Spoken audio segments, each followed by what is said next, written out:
Assalamualaikum warahmatullahi wabarakatuh. Salam, selamat siang untuk kita semua. Om Swastiastu, Namo Buddhaya, salam kebajikan, rahayu rahayu. Salam NKRI. Yang terhormat, yang berbahagia semua masyarakat Indonesia, baik dimanapun saudara berada, dari Sabang sampai Merauke, dari Miangas sampai Pulau Rote. Baik, izinkan saya, seorang petani, seorang anak buah petani, pada saat ini melalui media sosial ini, melalui konten ini, apabila masuk ke dalam beranda saudara, untuk boleh kita saling memberikan pengharapan, memberikan harapan, memberikan semangat, memberikan motivasi, oleh karena banyak konten-konten atau ungkapan-ungkapan atau kata-kata atau statement-statement atau logika-logika yang diberikan oleh orang-orang yang sangat melemahkan dan memberikan pesimistis di dalam kehidupan kita dalam perihal yaitu program-program yang dibawakan oleh Presiden kita Bapak Prabowo Subianto serta Kabinet, terutama yang mengacu kepada program Koperasi Desa Merah Putih maupun makan bergizi gratis. Ya, konten ini terkhusus saya tujukan kepada Menteri Pertanian Bapak Andi Amran Sulaiman. Ya, oleh karena apa? Oleh karena prestasi beliau sangat luar biasa sampai sejauh ini kita sudah swasembada pangan dan banyak harapan-harapan di kemudian dalam hal bentuk lahan-lahan baru, pembukaan lahan-lahan baru untuk yang akan menjadi lumbung pangan baik di Papua, Merauke, kemudian di Kalimantan Tengah, Kalimantan Selatan maupun Sumatera yang kemudian akan menuju kepada lumbung pangan bagi negara kita. Baik, untuk Menteri Pertanian yang terhormat Bapak Andi Amran Sulaiman. Bagi kami, saya selaku seorang petani, anak bertani yang tinggal di desa, banyak orang memberikan statement yang sangat negatif dan akan melemahkan, bahkan dikatakan dari program Bapak Prabowo Subianto ini selaku presiden kita dikatakan tidak ada niat baiknya dari program-programnya, termasuk Koperasi Desa Merah Putih maupun makan bergizi gratis. Ya, itu adalah ucapan-ucapan atau kata-kata atau logika-logika yang melemahkan. Tidak tahu apa maksud mereka. Ya, itu dari akademisi, kemudian dari public figure, dari tokoh-tokoh. Ya, jadi mereka sangat-sangat masif untuk menyerukan bagaimana melemahkan dari semua program-program yang dibawakan oleh presiden kita. Jadi Pak Menteri, Pak Mentan yang terhormat, bagi saya sendiri selaku seorang petani, Koperasi Desa Merah Putih merupakan harapan yang luar biasa. Walaupun pada saat ini dalam perjalanannya ada yang penempatannya mungkin kurang tepat, ya, kemudian ada yang ada oknum-oknum yang korupsi dalam membangunnya, kemudian hal-hal lain juga yang melemahkan. Tapi sebenarnya nawacita dari Koperasi Desa Merah Putih, kemudian Danantara, kemudian makan bergizi gratis ini sangat-sangat luar biasa. Bagi orang yang sangat tulus dari hati nurani, program ini luar biasa di kemudian nanti sangat membantu bagaimana membawa kita ke pintu gerbang menuju negara maju tahun 2045. Koperasi Desa Merah Putih. Sering kita dengar dikatakan selesai pertanian, selesai desa, selesai negara. Jadi Pak Menteri itu sangat-sangat benar, walaupun ya memang perlu perjuangan yang luar biasa. Oleh karena apa? Sampai sejauh ini 80 tahun kita merdeka, 80 tahun kita merdeka, dan dari kurang lebih berapa? 115 juta petani kita dan 76.000 desa yang bisa melakukan pertanian modern hanya siapa? Bisa dihitung jari. Ya, jadi hampir kesemuanya tidak. Tentu kita tahu permasalahannya, yaitu masalah kepemilikan lahan yang luar biasa menghambat dan menjadi dasar pertama untuk kita sulit untuk melakukan pertanian modern. Ya, tapi saya sendiri selaku seorang petani sangat menyambut baik akan program dari Koperasi Desa Merah Putih. Oleh karena apa? Kita dengar ide yang luar biasa ini, kemudian skala prioritas yang luar biasa ini, telah dicairkan kurang lebih 240 triliun untuk Koperasi Desa Merah Putih.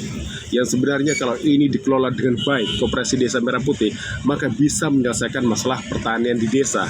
Oleh karena apa?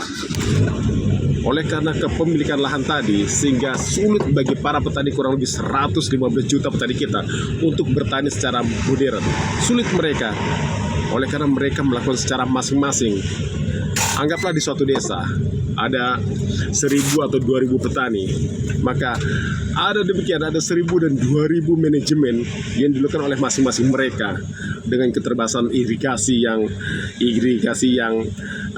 tidak lebar, hanya 2 meter, 3 meter, kemudian kedalaman hanya berapa senti, ada yang setengah meter. Nah, beda dengan apa yang kita lihat apabila berada di negara maju. Irigasi bisa lebar 9-12 meter, bahkan bisa sampai 15 meter, kedalaman bisa 3-4 meter, sehingga apabila air tidak diperlukan di sawah, maka itu bisa dikeluarkan ke jalur irigasi atau ke parit atau ke sungai tersebut. Itu maksudnya, tapi tidak tempat kita. Bahkan posisi tempat kita, parit itu lebih tinggi daripada sawah. Sehingga apabila hujan, maka akan menggenang apa? Menggenang di sawah, bukan di parit sebagai tempat pembuangan, bukan masuk ke dalam sungai. Nah, itulah permasalahannya. Itu tadi oleh karena kepemilikan lahan. Kenapa kepemilikan lahan ini sulit untuk dipecahkan? Ya, oleh karena ego masing-masing setiap petani. Banyak egonya.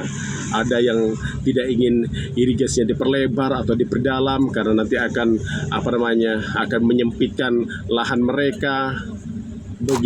Begitu juga dengan jalannya akan mengurangi jatah mereka, dan banyak lagi, apalagi masalah iri hati satu dengan lain, perbedaan. Nah, itu ada juga yang merasa sudah nyaman, sudah berada di zona nyaman, sawah mereka sudah bagus, mereka tidak perlu memikirkan letak-letak sawah orang lain yang sulit, yang kebanjiran atau apa yang lain. Nah, jadi hal-hal demikian sehingga memakai manajemen masing-masing.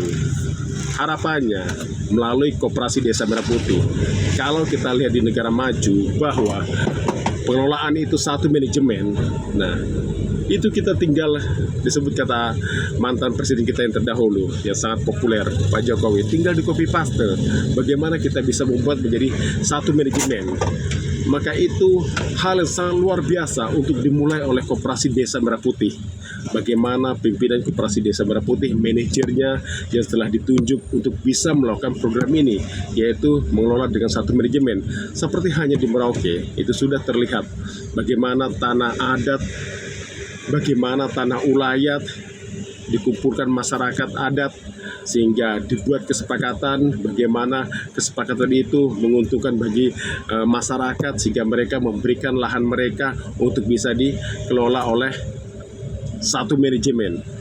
Sehingga bisa dibuat irigasi yang lebar, irigasi yang panjang dan lurus, tidak berkelok-kelok seperti benang kusut, yang dalam jalannya juga besar, sehingga memampukan untuk teknologi-teknologi tinggi masuk ke dalam lahan itu.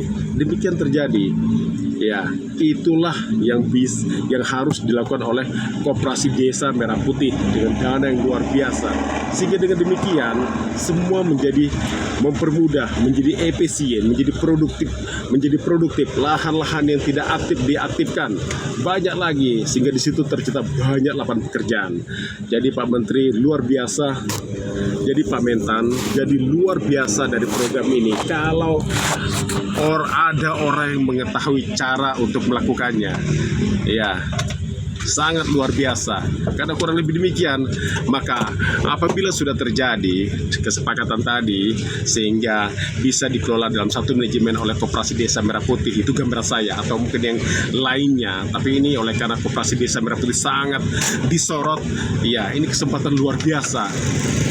Tercipta banyak lapangan pekerjaan menggunakan teknologi tinggi, produktivitas tinggi, lahan yang luas, itu luar biasa.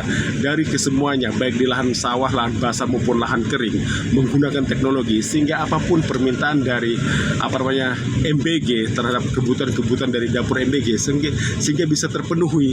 Itulah kerjasama yang baik di kemudian. yang luar biasa nanti hasilnya. Jadi kalau ada gambaran, ada logika-logika yang sangat pesimis yang diberikan, saya kira itu orang birokrasi, orang yang tidak terbiasa untuk mengeksekusi sesuatu, sehingga mereka temui hambatan atau permasalahan seperti ini. Jadi mereka menjadi apa? Menjadi pesimis mereka, menjadi lemah mereka. Saya kira itu aja untuk Bapak Menteri, Bapak Mentan yang terhormat, untuk bisa mempertimbangkan ide gagasan ini untuk boleh direalisasikan di kurang lebih 76.000 desa. Terima kasih. Assalamualaikum warahmatullahi wabarakatuh.